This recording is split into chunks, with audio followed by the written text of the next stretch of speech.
যত বিপর্যয় তত বন্ধন, যত সংকট তত সমাধান, যত প্রলয় তত প্রতিজ্ঞা। কেউ যদি আমাকে জিজ্ঞেস করে বাংলাদেশ আপনার কাছে কি, আমি এই ছবিগুলো দেখিয়ে দেব। কথাগুলো জাতীয় দলের সাবেক অধিনায়ক তামিম ইকবালের।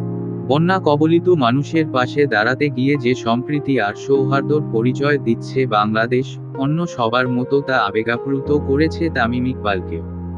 তামিম তাই দুঃসময়েও বুকে বল আর গর্ব নিয়ে বলছেন, এমন বাংলাদেশই তো চাই।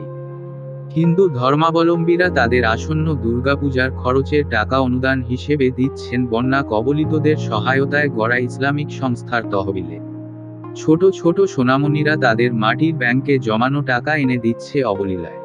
বইয়ের পাতায় মুখ গুজে থাকা যেসব চোখ কিছু দিন আগে স্বৈরাচারের পতন ঘটিয়েছে, তারাই এখন বন্যা কবলিত মানুষের সেবায় ছুটে যাচ্ছে প্রাণের ঝুঁকি নিয়ে। নতুন এই বাংলাদেশ যেন তামিমের কাছে নতুন সংজ্ঞায় ধরা দিচ্ছে। ফেসবুকে একটি ছবির কোলাজ যুক্ত করে তিনি লিখেছেন, কেউ যদি আমাকে জিজ্ঞেস করে বাংলাদেশ আপনার কাছে কি, আমি এই ছবিগুলো দেখিয়ে দেব। কেউ যদি বলে কেমন বাংলাদেশ দেখতে চান, এই ছবিগুলো মেলে ধরব। এরকম আরো অনেক ছবি ভিডিও গত কয়েকদিনে দেখেছি, অনেক কিছু শুনেছি। এটাই তো আমার দেশ, এমন বাংলাদেশই তো চাই।